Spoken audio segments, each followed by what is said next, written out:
Hey there, everybody. Thanks a lot for joining us today. Ben Balsock here from AdSolent. Got a couple of my friends with me. We're going to give it just a few moments to get started so everybody can get in, get seated. Feel free to grab yourself another cup of coffee if you need one. Marissa, you good? You good there? Yeah, we're good. We're good. We'll you grab yourself some popcorn. I know Lauren's got a couple of good ones for us today. Well, you're setting the bar real high there, Ben. Yeah, well, I just like setting bars. High, low, regardless of what it is. Oh, this should be a good one though. You guys, I can't believe it. Thanksgiving is freaking next week. Can you believe that? It was Yeah. March and then it was November. Yeah. Just quick. What happened to our summers? Yeah. For those of you just joining us, we're going to get started here in just a minute. Thanks for being patient. We're going to give it a moment for everybody to get settled here. If you can, we do have the ability to use our Q&A function today. I don't think our chat function is working, but if you want to use one of those and tell us where you're calling in from, that'd be cool. I'm calling in from New Orleans, Louisiana, covering our southeast. Where are you at, Marissa? I'm in Oxnard, California. Well, Ventura, California. Oxnard, Okay. Yeah, whatever. yeah. Yeah. Central There we California. go. And Lomo, you're in Good Denver-ish. old Denver, Colorado. Just a little south, but pretty much just Denver. I love that. Love that. Ooh, Tim's calling in from Raleigh. Love Raleigh. All right. I think that we can go ahead and get her started. Thanks a lot, everybody, for joining us today. My name is Ben Bauslog. I am at Summit's Vice President of Business Development, and very fortunate today to be hosting these two in particular. It's been a couple of crazy months, and I think it's only going to get crazier. I am so excited for it. I think if life was less crazy, we wouldn't be having as much fun as we are, right? Today's webinar, we're talking about the playbook for winning complex clients, the strategy, the pitch, the attribution, and what really goes behind the scenes to do that. Fortunately, at Etsonart, we have a really, really amazing team that helps us take advantage of those things. And I'm going to go ahead and just remind everybody that we are recording this. We are going to send the deck out to everybody as well. If you've registered, if you're here right now, you will get all these materials probably either the end of today or first thing tomorrow morning. Additionally, if you have not liked us on LinkedIn, at least maybe even Instagram or Facebook, please go and do that.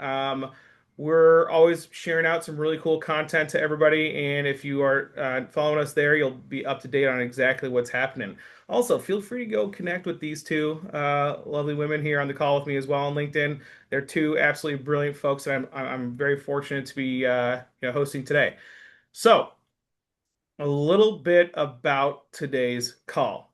First off, I'll have these two introduce themselves. Lauren, I'll hand it off to you, and then Marissa. But my name is Ben Balsog, Vice President of Business Development. I've been with Ed Summer for several years. Shoot, I'm coming up on 10. I can't believe it. I've been excited to be able to be the person that talks about all the wonderful things that Ed Summer does. But I have people like Lauren Morell in the background that really hit the ground running and is at where the rubber meets the road to make sure our customers, our clients, our partners are getting everything they possibly can to make their businesses more successful. And so I'm excited to have y'all. Lauren, I'll go ahead and let you introduce yourself, and then we'll hand it off to Marissa. Yeah, good afternoon, everyone. Thanks so much for the time. My name is Lauren Morell. I'm the SVP of Agency Business Development here at Accelerant. My background actually started in the publishing world, specifically selling digital and print solutions across a number of different clients, travel and tourism, higher education, direct-to-consumer e-commerce. And then my career evolved into more traditional agency life. So, really curating digital strategies that drive outcomes for clients. I spent some time, as I mentioned, on the agency side, some time technology side with Automatic and WordPress VIP. And now I lead business development for our agency teams. Good Marissa. Lord, I need to work harder. That's what I picked up out of that one. Marissa, you're probably gonna make me look like a chump too. Let's go. Where are you Oh, from? probably You've been a not. wonderful partner and client of ours. Tell us about yourself. So I'm Marissa Ferguson. I've been in the actually agency space for about 10 years. I started as a data analyst. And so I started on the number side, realized I talked too much. So then I moved to the account management side. And so from there, I started working mainly with B2C consumers all around, specifically in the TV space at the start.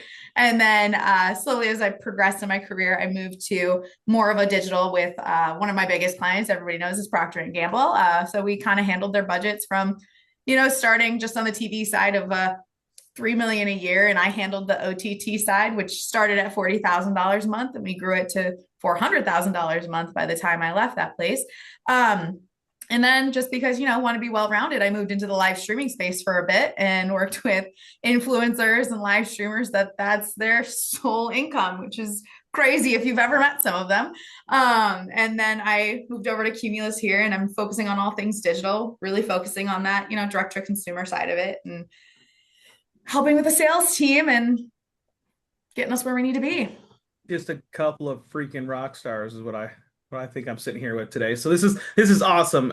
You two have some very well-rounded backgrounds and very successful backgrounds. And talking about some of the things you guys just mentioned, our October webinar, for those of you who are able to join us, talked a lot about how to package streaming television, how to put together different packages and make sure that you can scale it, but also that it's working correctly for your clients. Is this a branding message? Is this something that we're trying to get people in a more interest and intent phase or to drive conversion specifically?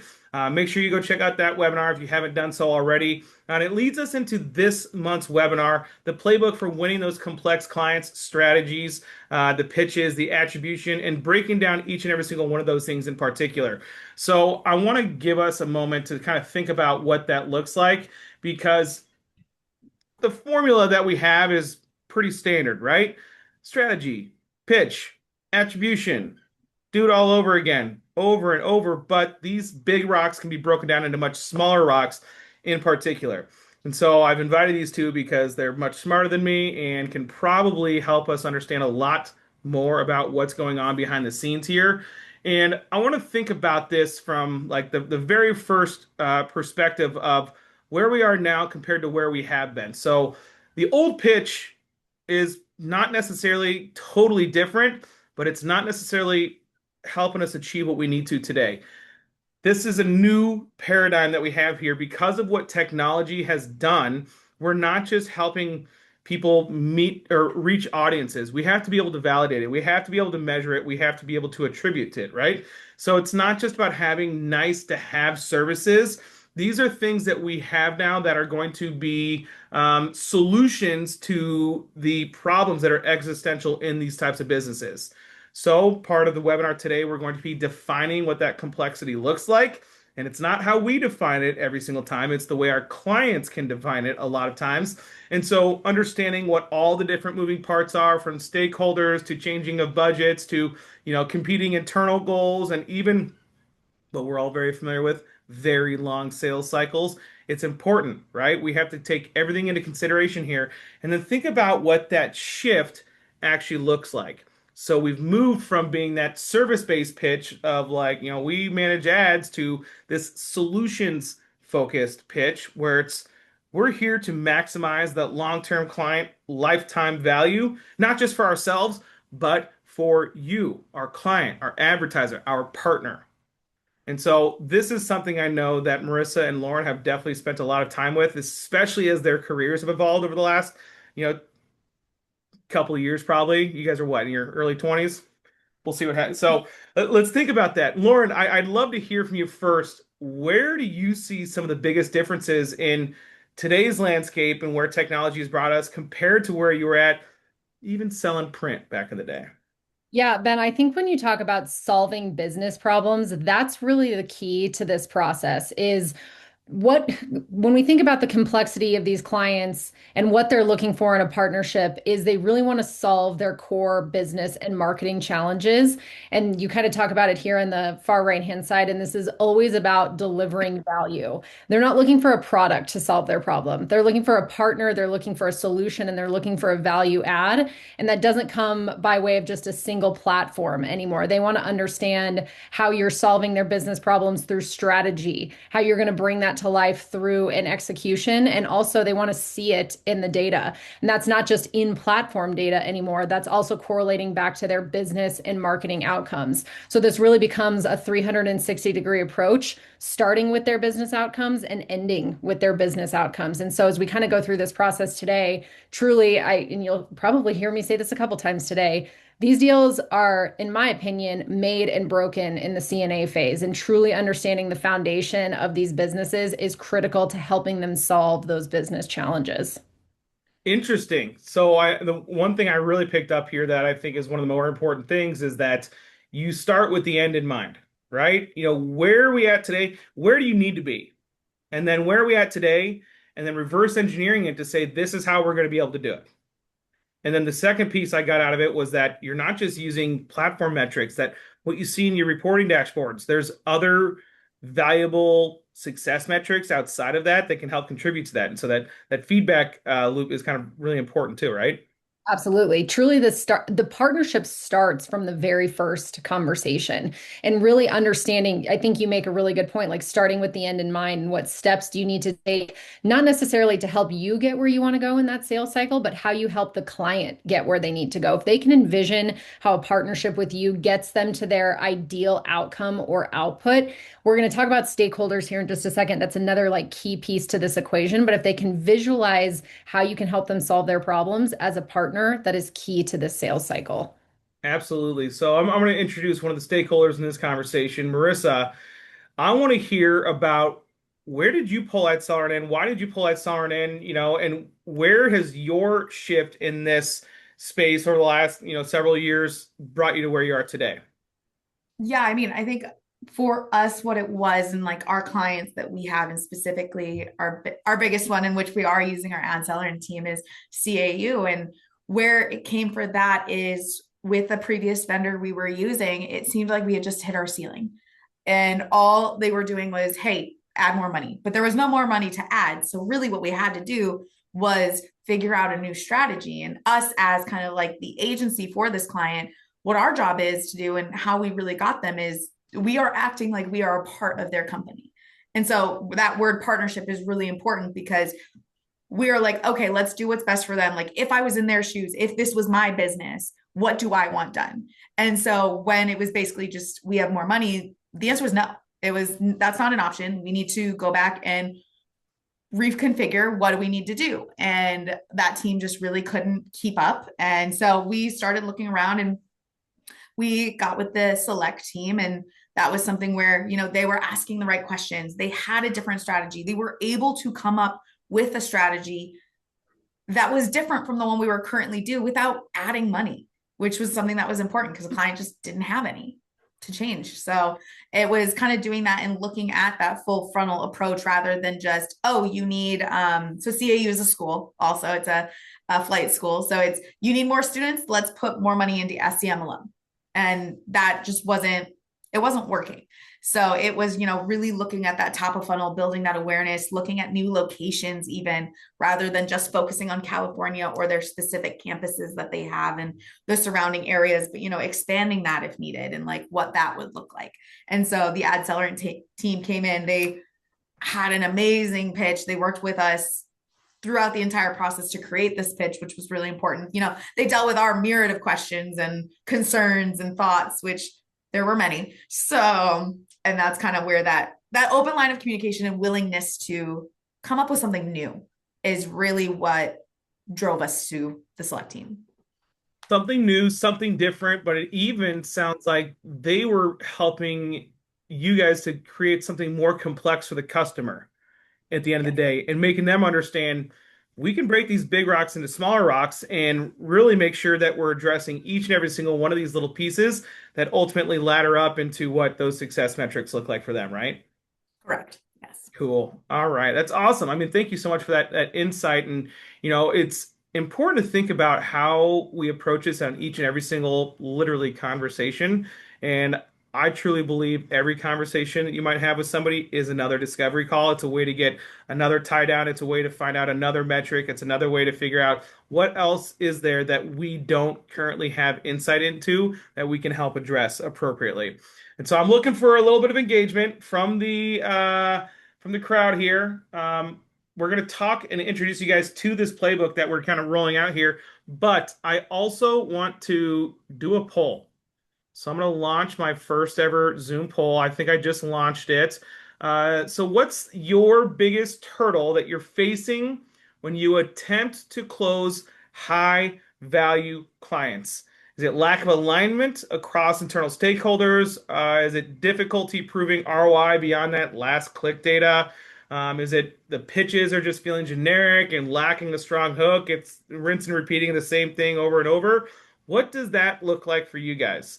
Marissa, leading into this, I want to hear real quick from you. Where was the miss from where you guys were at before you introduced the select team? Where was the biggest hurdle with this client to be like, hey, we got to keep these guys in here? Because it wasn't necessarily pitching a brand new client. You had the relationship, but we got Yeah. to retain them and we got to do something different to retain them. It definitely was on more of the attribution side, because they just weren't getting the leads that they needed. And so it's something where the team that we were with, as I said, I think we just hit the ceiling of what they could do. And we really just needed to go to that next level to get more people in to, whether that's filling out their forms, whether it's giving them a call, whether it's setting up a meeting kind of thing. And so that's kind of really the biggest part. And working with the select team has allowed us to really focus in on what matters most to the client, on getting in those new leads, and then being able to focus on that and building a strategy around grabbing those people and what they look like, who they look like, but also still targeting potentially people we aren't thinking are a part of that group. Yeah, I actually love this. Everybody's gonna have different answers, and I have the results right here, you guys. We had everybody answer this. 46% of our answers are tied to marketing mix modeling. Almost exactly what Marissa's talking about here. How are we able to get more people in? It's not just about running PPC and collecting the leads that are out there. If you're only running the PPC, you're only collecting like the organic leads that of people who are actually looking for it. But there's ways to motivate, there's ways to inspire people, throwing display ads out there or connected TV ads and making sure that you're driving those people to CAU when they were like, you know what? I am going to go get my pilot's license. I am going to go to school for that. We want to make that happen. So I love to hear the alignment on that one because marketing mix modeling is going to be a huge portion of what you can do here in a more complex space because it's not just about adding more budget. Maybe it's diversifying the budget. And it's definitely something that we covered on our last webinar in October. And again, if you guys haven't gotten into that one, it's some really creepy ways that you can, prove attribution a lot more. I had my friend and colleague, our senior data scientist, Sinu, on there with us. So definitely make sure that you're able to take advantage of that. And sorry, I just clicked share on it finally. So now I'm done with it. All right. Let's head to this next one. So strategy. Lauren, this strategy is much different today than it was before, like we mentioned. There's a bit of a dual mandate. We have to make sure that we're balancing the branding versus performance, but also I'd even add something else in there. It's like profitability for the agency or media company that's running these things as well. So, why can we explain a little bit more about the framework that we're using here and why high value clients need to execute both of these things? Where exactly like what we're talking about with CAU, it's not just about adding more money to the paid search. It's like, how do we add in more things here and push people down that funnel? Yeah, absolutely. So this is another area where you're going to hear me say starting with the end in mind and working your way backwards is really important. So truly understanding what your clients are looking to accomplish. What we hear a lot from the select side is truly bottom funnel performance. So they're looking, as we are with CAU, they're looking to drive more leads. But if you unpack that a little further, wow, a little further, really what they're trying to do is increase lead volume, but increase quality leads. So they're seeing improved conversion rates overall. Or if you're working with revenue-based clients, they're looking to improve revenue performance or increase return on ad spend. These are all really bottom funnel metrics, which makes us think of channels like Google Ads, for instance. However, when we look to create these strategies, this isn't just understanding the end goal. And as I mentioned, kind of starting with the end and working your way backwards, but it also is indicative to us that this requires a full funnel strategy. If we only address the bottom of the funnel, we may see strong performance for a short time or capturing interest that's actively in market, but truly to build long-term lead health for these clients on a much longer time horizon, we really need to improve and employ a full funnel strategy that's capturing overall awareness, engagement, and conversion. When we think about CAU, for instance, choosing a school, especially a highly specialized school, is a really considered decision. There's a lot of touch points that engage with that potential student. There's a lot of times for CAU to influence them across that journey. So making sure that we're continuing to pull new people into the funnel, engage with them, and convert them is really foundational to building these strategies. Marissa, I know I'm talking about CAU, but you're living this on a daily basis. I'm just curious your thoughts as we kind of think about this from a full funnel perspective. No, I mean, I agree. It's one of those things like when we do talk to clients, like obviously they're very concerned about, the goal is getting the sale, it's getting people to buy things. But what I like to explain is like, well, if nobody knows about you, how are they going to know to buy something from you? And one of my favorite analogies I use for the funnel is spinach. It's, when you cook spinach, you put a lot of spinach in it, but you get a very small amount of spinach when you're done. And so I'm like, that's what you have to do. You really have to hit a huge audience, and doing that with, your display, your connected TV, your audio, things like that. That's how you do it. And then what you do is you keep targeting them as they go down the line. And that's kind of how we're really working on that. And then we add in, but the great news is we can target the person you're looking for specifically. Like we're not targeting Joe Schmo who's looking for shoes when you're selling bikes, kind of thing. So it's adding that in and showing them like, this is your audience and this is how we can target them, and make sure they're getting hit enough across everywhere they are, or what I would call polite stalking. For people, we're politely stalking them across the internet wherever they are, so that you stay top of mind. So when they do need a bike, you're there. Or for example, with CAU, maybe they're thinking of a career change and they're like, you know what, I hate my job, but I am a car mechanic and I like working with engines. I'm not a car mechanic, guys, so forgive me. But but yeah, so it's like then all of a sudden for CAU, we have a airplane mechanic program specifically. We can be like, we can target you. All of a sudden you're looking for a career change. Hey, you can go to school, still work on engines, but work on really big engines, kind of thing like that. So that's kind of how we position that with our clients is, really you need to get your name out there, because if no one knows about you, your business isn't going to go anywhere. You're going to get word of mouth and that's it. Well, and what's even crazier about that is like competition can capitalize on that. If their branding is out there, they're going to get the clicks on the Google ads at the end of the day if they're the one that's been in front of, your audience. So definitely good to think about there. So there's another piece of this strategy. It's the stakeholders. And you guys had Marissa, you had a pretty unique approach to, or I should say unique, scenario with the stakeholders that were involved with CAU. Tell us a little bit about, what was the scenario? How did you stay in touch? Was there back channeling involved? How did you get even more stakeholders involved? Yeah. So with them, obviously, they were currently our client when we were looking for someone new. So we knew who the players were. We knew we had two people involved.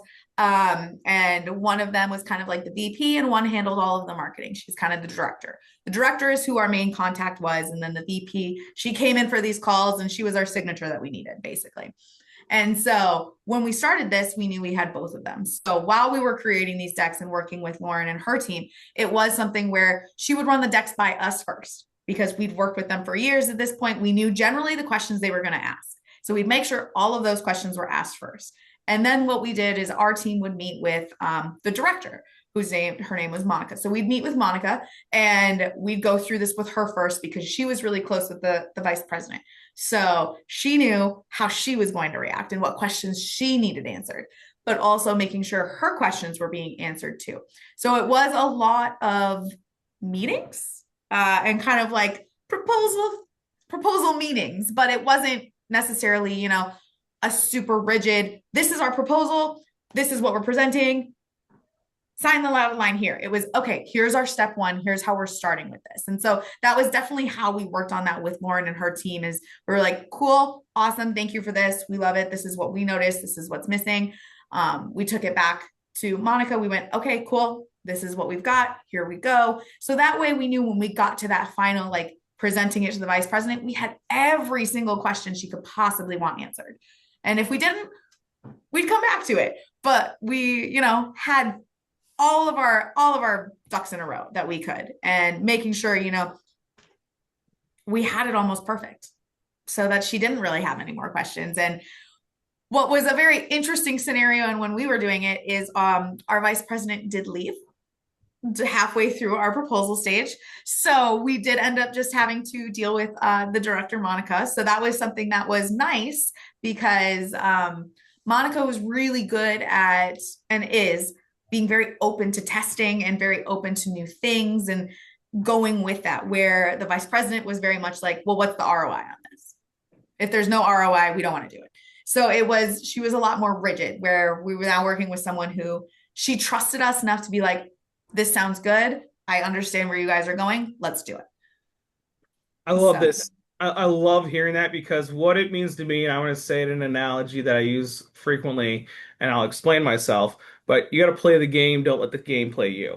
And what I mean by that is understanding how you can talk to each one of those individuals. You'll talk to a C-suite person different than you'll talk to a VP, different than you'll talk to a director, different than you'll talk to maybe an account executive, right? Or a marketing individual. They each have different needs, wants, and wishes, and making sure that what you're presenting to them is addressed appropriately within your presentation is really like it's the difference between, yep, we got it, or we got to go back to the drawing board on this part. Mm-hmm. Love that.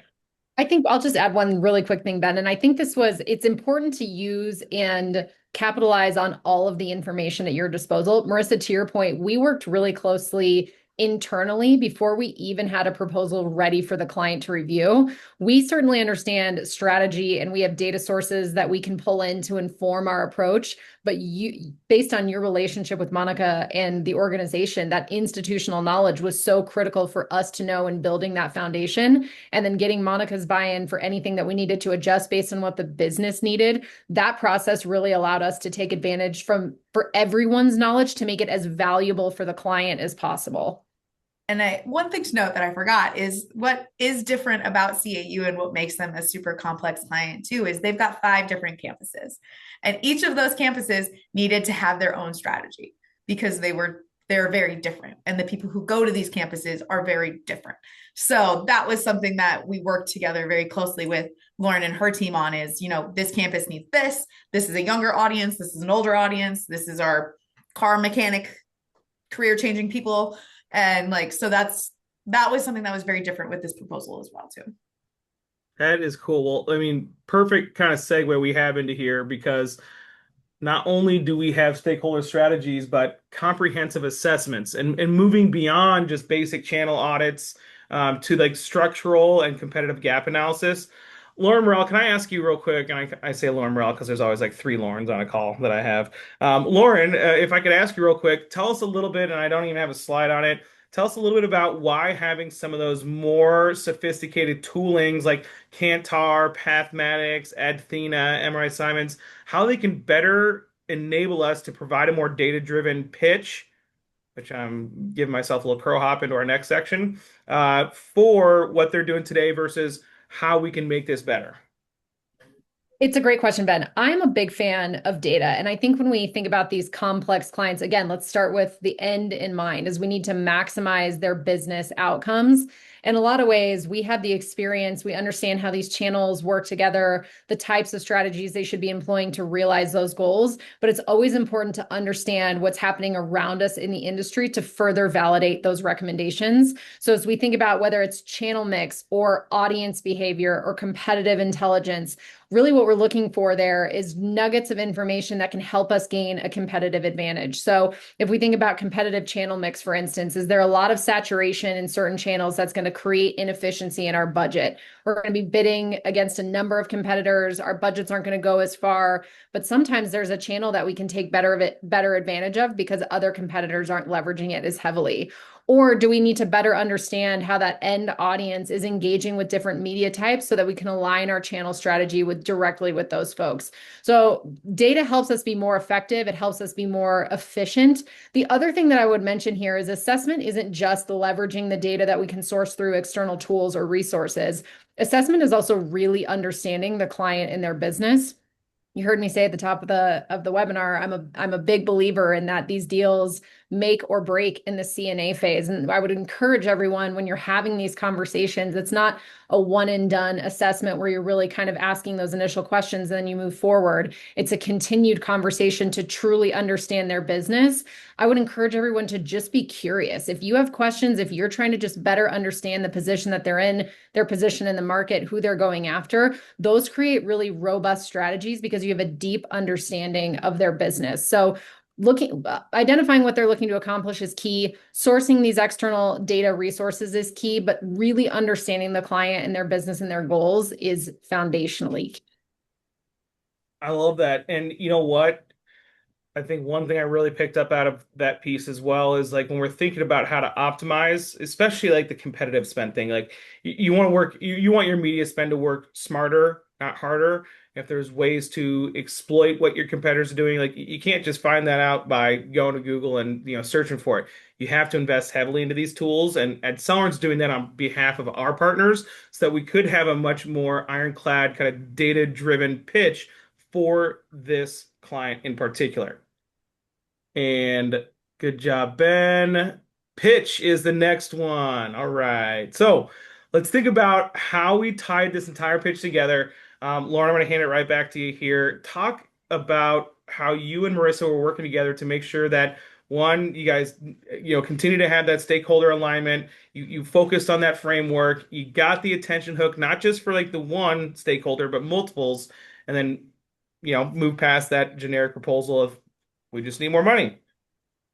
Yeah, this really is a combination of a lot of things. It starts with that original conversation. And I think for me, Marissa, definitely disagree if you do, but I think this is also foundationally starting with what you hear from the client. So rooting back in what's important to them so they know that you've heard them. Again, building on that foundation, then layering in KPIs and how we're ultimately looking to achieve them, not just from a channel mix perspective, but from a strategic approach perspective.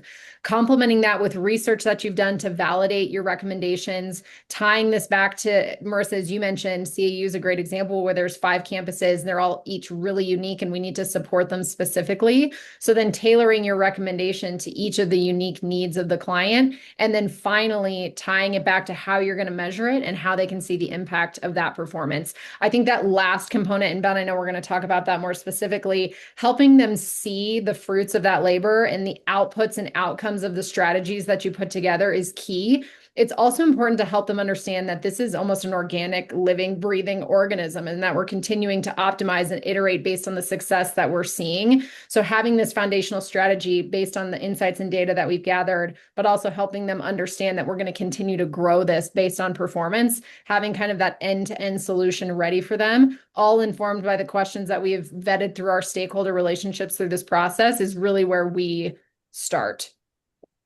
I think in one other piece, and Marissa, I'd love for you to add on to this. It's not about saying we're doing this one time and we're going to set the campaign up and let it run and we're going to show how all this stuff works.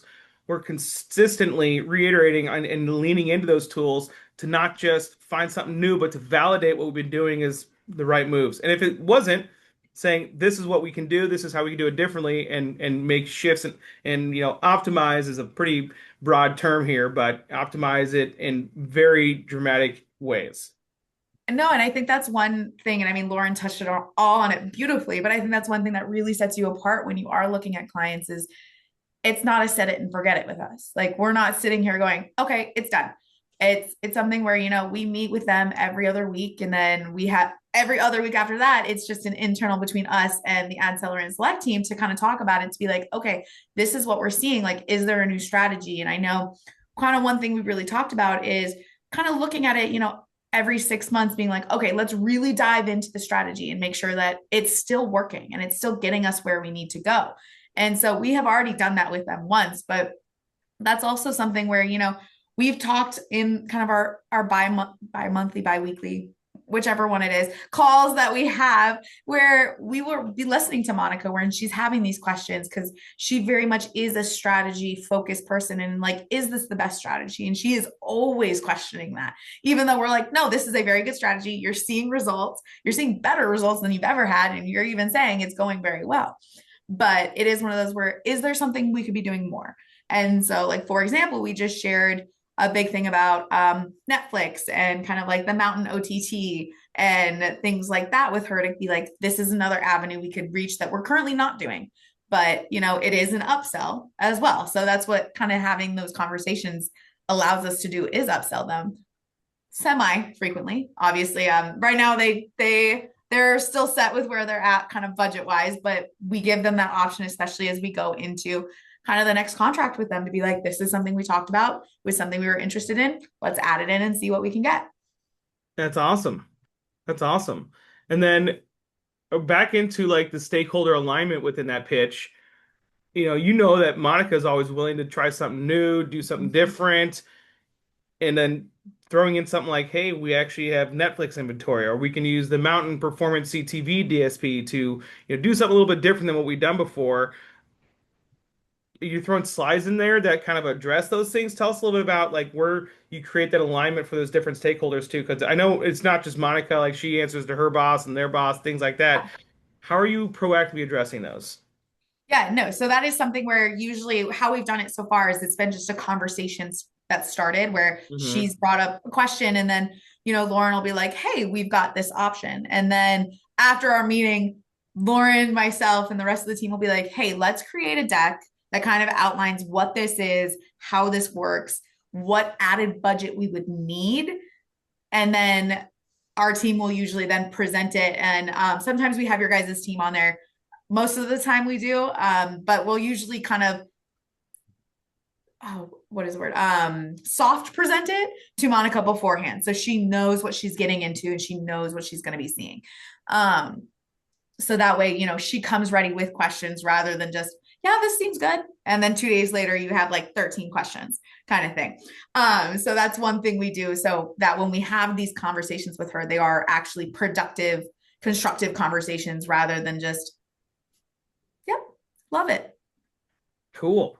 kind of I thing. think that's really important, and that interaction, obviously, y'all are meeting with the client every other week, but you're probably much more in tune with each other and communicating freely and frequently throughout the week anyways. So having those kinds of things at your disposal is really, really cool. Let's have another poll. I'm going to launch one real quick. Tell me a little bit about, what is this? Is that the wrong one? Did I just do that one?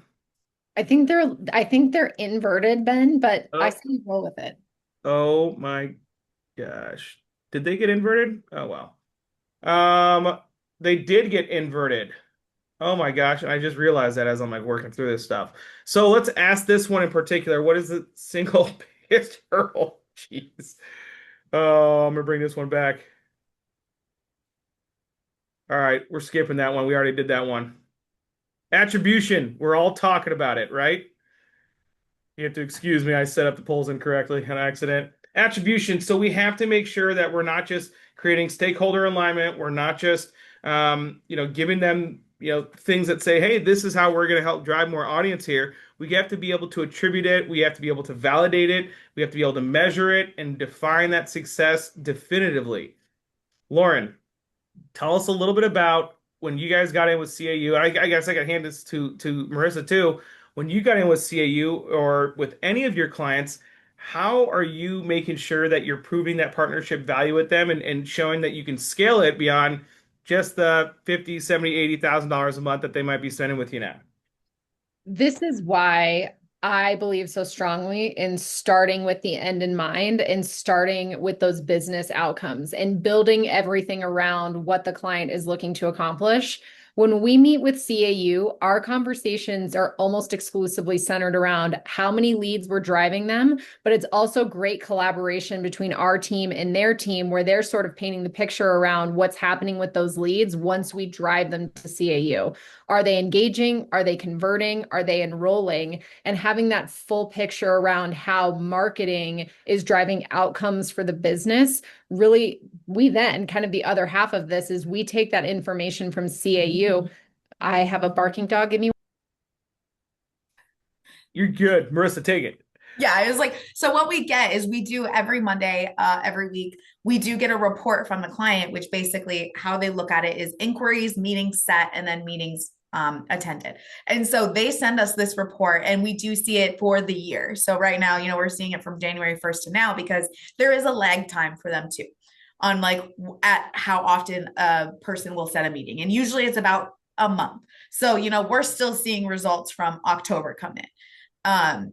And so we get that data, but then we're able to look at it and be like, hey, we've actually seen a really low amount of inquiries this month compared to where we were at this time last month. And we're able to give that to Lauren and her team to be like, hey, what do we think is going on? Is there something weird?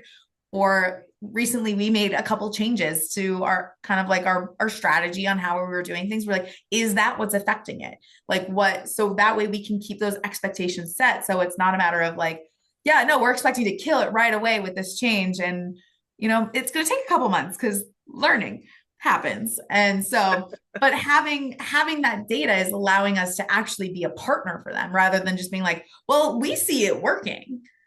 And yeah, like we definitely have clients like that. I know you guys do too, who are like, we're not giving you anything. Good luck. And you're like, oh, right. Okay. Well, we're seeing it working. Like, what best can we do to make sure that this does work? But that's what this partnership really is with CAU is that they're sharing data with us so that we can actively help them grow.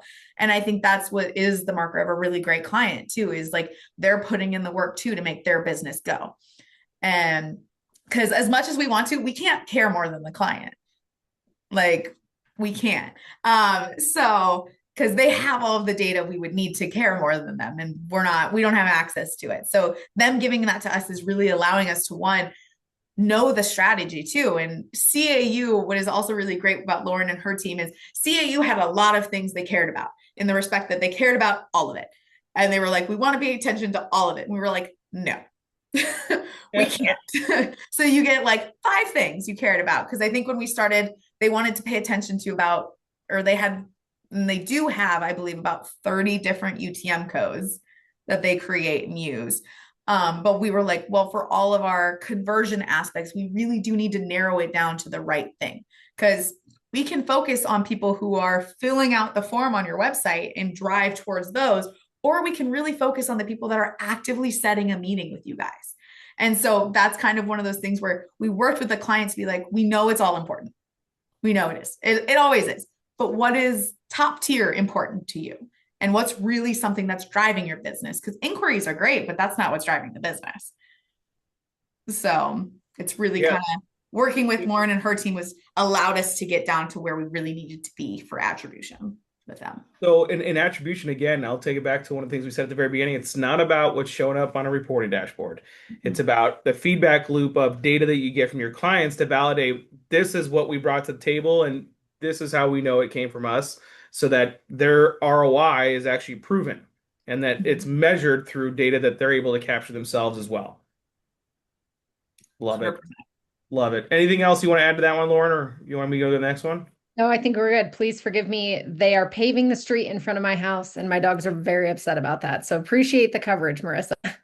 Did you not tell them that you're putting a webinar on today? Oh, I know. So we have to talk about how do we scale this formula? Other than my cheesy pitch of you can partner with Accelerant to do it, you have to use a definitive ROI proof to move the campaign budget to a strategic investment. This isn't about spending money just to spend money. It's about creating a repeatable growth loop. So, Lauren, I'm going to hand this one back to you if you don't mind.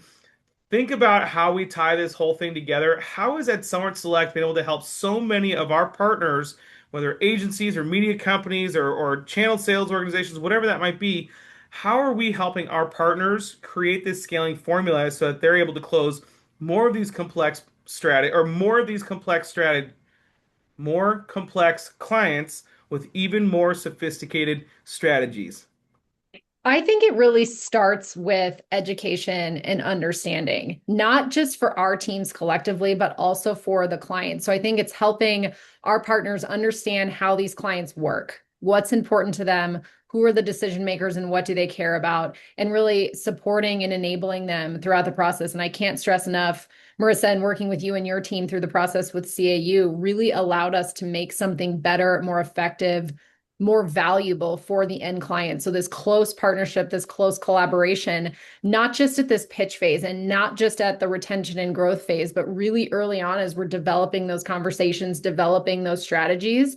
So I would say for this group, really use your resources and your partners early and often. Ask questions. We're here to help you understand the market. We're here to help you understand how these clients behave and work with partners, but we're also here to help curate recommendations and strategies that drive meaningful outcomes for those types of clients.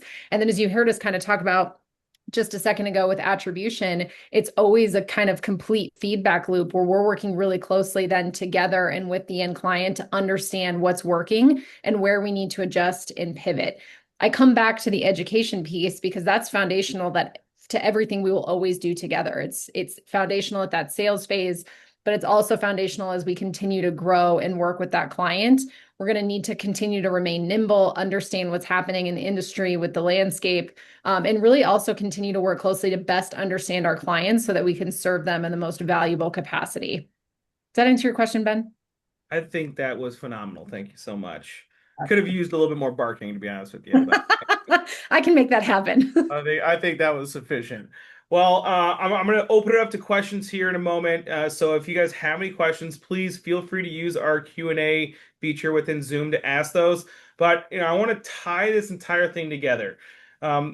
Based on these changes, this big shift that's happened, it's no longer just saying, "Hey, it's nice to have these services." It's we're going to have these Google PPC campaigns, and we're going to get our leads that way.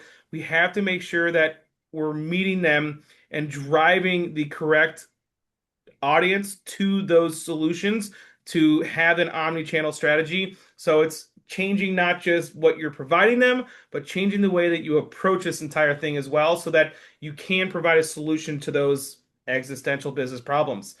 Making sure that your pitch is precise is so incredibly important. I love to see how Marissa and Lauren and team and other individuals that were all involved in here were able to create buy-in with certain stakeholders and find good champions internally as well, and making sure that they're addressing all those appropriately. Make sure you do those with all of your opportunities as well. And then the final piece, and most important, and probably the most difficult piece, is just proof of that value, the attribution, the validation, and being that trust engine. If you can't do that, it's going to make it a lot easier for the guy down the street who might have the ability to do some of these things to be able to do this as well. So focus on those success metrics, and not every single one of them, maybe 5 out of the 30 they're thinking about, but what are the most important ones, right? To really dial it in there, it would be so important. So if you guys have any questions about how to, build a more ironclad pitch to your clients, how to find those whales, how to be more sophisticated in providing attribution on those, please feel free to schedule a call with me, myself, my team. We would love to have that with you today. I will open it up to some questions if anybody has any. We'll give it a moment to see if there are any. But in the meantime, Marissa, thank you so much for joining Lauren and I. We truly enjoyed it. You're dang good, quick on your feet. Appreciate the backup there. And Lauren, thank you as well. I know I'm always throwing you into stuff, so we appreciate it. This was great. Thanks for facilitating, Ben. And thank you, Marissa. This was super helpful and insightful. Well, thanks for having me, guys. It was good fun for a Tuesday. Well, I'll see you down in New Orleans sometime soon, huh? Oh, hopefully. I could go for a beignet right now. Oh, Maybe a hurricane, not a real hurricane, like a drink. oh, yeah, I'll take a hurricane. I'll be the beignet. Well, I don't see any questions coming through. Thank you all so much for the time today. Enjoy your week. Happy Thanksgiving and go close one more deal. We'll see you next time.